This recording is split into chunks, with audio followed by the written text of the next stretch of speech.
అమ్మ ఇందాక మీరు చెప్తూ అమావాస్య రోజు ప్రేతాత్మలకి చెడు శక్తులకి ఎక్కువగా ఇష్టమని చెప్పారు. ఎందుకమ్మా అమావాస్య తిథి ఎందుకు వాటికి అంత ప్రీతికరం? 100% డార్క్గా ఉంటుంది కాబట్టి, చీకటి ఎక్కువసేపు ఉంటుంది. ఇప్పుడు సోల్స్ తిరగాలంటే ఎలా ఉండాలి? చీకటిగా ఉండాలి, చైతన్యం లేకుండా ఉండాలి, గాఢమైన నిద్రలో ఉండాలి అందరూ. కాబట్టి అమావాస్య అనేది చాలా ఇష్టం అన్నమాట. కానీ మీకు ప్రేతాత్మలకి, భూత ప్రేత పిశాచగణాలకి తల్లి కాళికాదేవి కాబట్టి అమావాస్య రోజు కాళీ పూజ చేస్తారు, కాలభైరవ పూజ చేస్తారు. రుద్రుడు చండి అంటాం కాళీ కాలభైరవులని. ఇక్కడ మనం సౌత్ ఇండియాలో, నార్త్ ఇండియాలో అయితే కాళీ కాలభైరవ అంటారు, సౌత్ ఇండియాలో రుద్రుడు చండి అంటాం. ఎక్కువ చండీ హోమాలు, రుద్ర హోమాలు అంటూ ఉంటారు కదా, ఇవే అన్నమాట. మెయిన్ ఏంటంటే ఈ దేవతా శక్తులు ఏంటంటే లయకారకులు, వ్యాపించేవారు ఈశ్వరుడు. రుద్రుడు రుద్రభూమిలో ఉంటాడు, కర్మశేషం లేకుండా చేసేది ఈశ్వరుడు. హైయెస్ట్ ఫార్మేషన్ శివుడికి సదాశివ.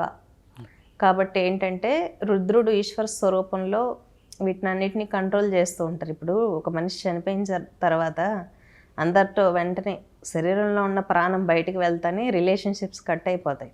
ఎవరు మన మొహం చూడడానికి ఎక్కువసేపు కూడా ఇష్టపడరు, భయపడతారు. వెంటనే మనల్ని సింగిల్గా తీసుకెళ్ళి శ్మశానంలో పడేస్తారు. అప్పుడు భయం వేస్తుంది కదా. చనిపోయిన ఆత్మలకు కూడా భయాలు, ఎమోషన్స్ ఉంటాయి. కాబట్టి అక్కడ జాగ్రత్తగా కాపలా కాసి వాటిని మంచి పొజిషన్కి, వాటి మైండ్ సెట్ని మంచి పొజిషన్కి తీసుకెళ్ళేదే రుద్ర అనేటటువంటి అవతారం అన్నమాట. కాబట్టి ఏంటంటే మనం శ్మశానాల్లో శివారాధన ఉంటుంది ఎక్కువ, మీరు చూస్తూ ఉంటారు. శివలింగం ఎందుకబ్బా శ్మశానంలో పెట్టారు అని. ఎందుకు? అవి ఆత్మల కోసం. ఆత్మలు తిరుగుతాయి, అవి కూడా సేవించుకుంటాయి. అందుకే మన పెద్దోళ్ళు ఇంట్లో ఖాళీ చైర్ అలా వదలకూడదు, ఖాళీగా పీటలు అలా వదలకూడదు, తీసి పక్కన పెట్టాలి. ఇలాంటివన్నీ ఎందుకు చెప్తుంటారంటే వీటి వల్లే. కాబట్టి ఆత్మలు కూడా గుడి చుట్టూ తిరగలవు, వాడికి పవర్ ఉంటుంది. ఎందుకంటే దివ్యశక్తి అనేది హైయెస్ట్ ప్లేన్. ఇప్పుడు పిశాచాలు, కిన్నెరలు, కింపురుషులు, అప్సరాలు, యక్షిణీలు, వీటికన్నటికి కూడా ఎవరు తండ్రి? శివుడే. శివుడికి ఒక తల్లికి 5 మంది పిల్లలు ఉంటే ఎలా చూస్తుంది? అందరినీ కామన్గా చూసుకుంటుంది. కాబట్టి శివుడు పార్వతి కూడా అంతే.